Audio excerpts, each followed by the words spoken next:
Ідеальна глазурь на паску. Білосніжна, гладенька. Вона не липне, дуже швидко застигає, не кришиться при нарізанні. І поки не висохла до кінця, за смаком нагадує маршмеллоу. Готується на желатині. Але тут є нюанс. Важливо чітко дотримуватись інструкції, тоді у вас вийде така ж ідеальна глазурь. Нам потрібно желатин, цукор і вода. Перевірте, щоб желатин був свіжий. Беру 10 грамів желатину, заливаю 2 столовими ложками води, легенько перемішую і залишаю на 10 хвилин, нехай набухає. Тепер сироп. У каструльку з товстим дном насипаю 200 грамів цукру. Додаю 5 столових ложок води. Злегка покачую каструльку, щоб на стінках не залишалося крупинок. Це потрібно, щоб сироп не закристалізувався завчасно. Ставлю на середній вогонь. Доводжу до кипіння. Не мішаю. Якщо перемішувати, то цукор швидше розчиниться, а зайва волога ще не випариться. Дивлюсь, щоб цукор повністю розчинився. Не хвилюйтесь, нічого не пригорить. І від цього моменту кип'ячу 1,5 хвилини. Не мішати, це дуже важливо. Зверху з'являться білі бульбашки. Це випаровується зайва волога. Саме за цей час сироп доходить до потрібного стану приблизно 110 градусів. Переливаю сироп в іншу ємність.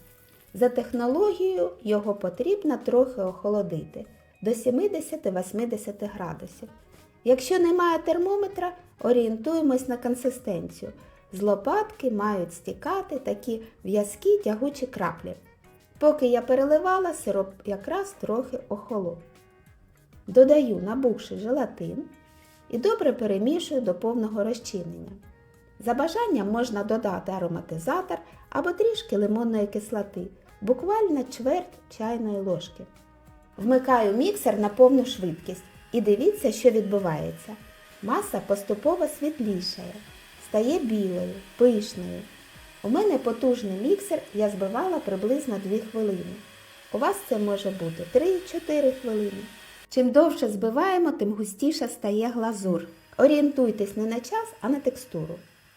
Як тільки глазур починає намотуватися на вінчики, стає густою, тримає форму, видно чіткий рельєф, все, зупиняємось.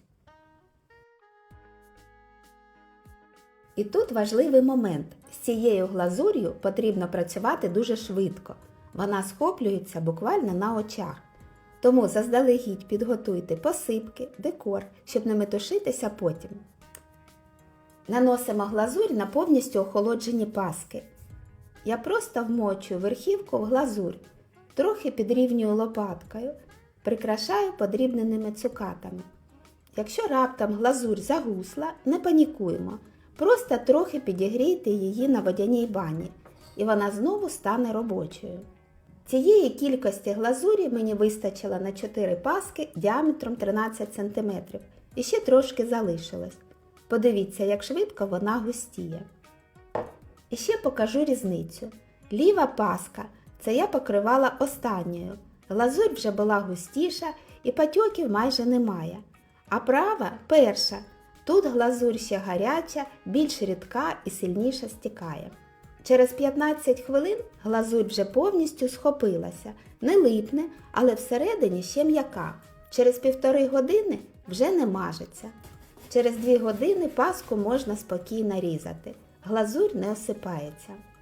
Через 3-4 години можна пакувати в пакет, але залиште маленький отвір, щоб посипка не відволожилась. А через добу глазурь повністю суха. Подивіться на розріз. Глазурь тримається ідеально. І до речі, якщо пасок вийшло багато, їх можна заморозити. Буває таке, начебто все зробили правильно, а глазурь липне і не застигає. Є простий спосіб це виправити.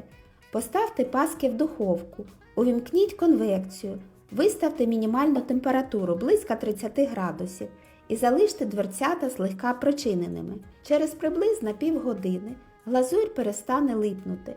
За такий короткий час при низькій температурі з тістом нічого не станеться. І ще один важливий момент про зберігання.